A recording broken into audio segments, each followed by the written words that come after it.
The new details about the school shooting are emerging. The school's resource officer is resigning after failing to act during the shooting that left 17 dead.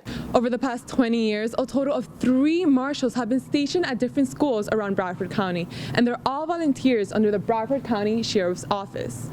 This 1970s plane will be helping those most affected. It will be carrying about 250 pounds of supplies to places like Tallahassee, Panama City, and Apachacola. 71% of Florida voters approved the idea of marijuana treatment for debilitating medical conditions. I saw firsthand how they extract CBD, the oil that some say works well and can help avoid pills. A medical marijuana cultivation center opening near Gainesville could be the largest yet in Florida. Medical marijuana businesses are sprouting throughout the state. You smell it now.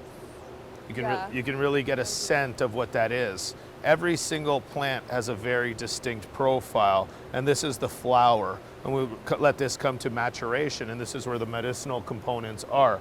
George Scorsis left his job as a Red Bull executive to become CEO of Liberty Health Sciences. He's become an advocate for medical marijuana products and uses a topical cream himself. This really is a safer alternative for pain. This is a safer alternative for anxiety. This is a safer alternative to helping individuals with PTSD without any long-term issues to the human body. Despite the stigmatism surrounding marijuana, Florida is seeing a boom. In this one cultivation center, about 800 plants are harvested each week. Some analysts even say the industry will top $1 billion by 2020. Liberty Health Sciences is planning to hire up to 300 people as demand grows.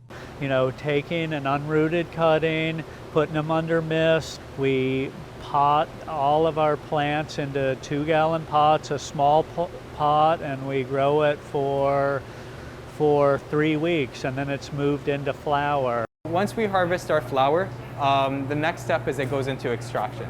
So the cannabis oil we get out of CO2 extraction is high in waxes and fats. So the next step after that is our first refining process, which is called winterization. The oil is then used to formulate products or can be used in a vaporizer. A certified doctor must prescribe marijuana, often for conditions like Parkinson's, arthritis, ALS, and glaucoma. Instant feeling the blood pressure go straight down, and then also the stress and anxiety straight down, which is awesome. Florida already has about 170,000 registered users, a number growing about 3,000 a week. I was absolutely hesitant at first because the stigma is so deep and so far spread. Now, Caroline Fisher relies on it. Chronic pain as well as PTSD. So with that, you know, for my use, I use it for both a body and mind relief. There are some patients who would prefer to smoke marijuana, which is more controversial and not allowed under Florida's rollout of the amendment. A lawsuit over that is slowly moving forward. Where they're making honey.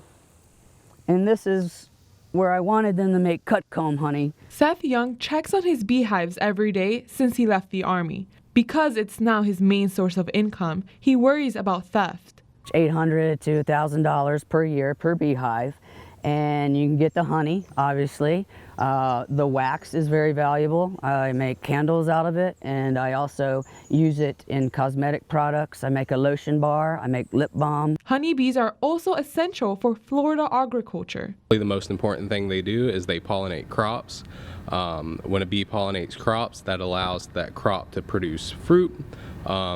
Last year, they added about $18 billion to the ag industry. 30% of the food that we eat is dependent on honeybees. There's about 2,000 bees in that one frame, and in the state of Florida, there's about 500,000 bee colonies. And as you can see, they're very busy bees. Here's a close-up look.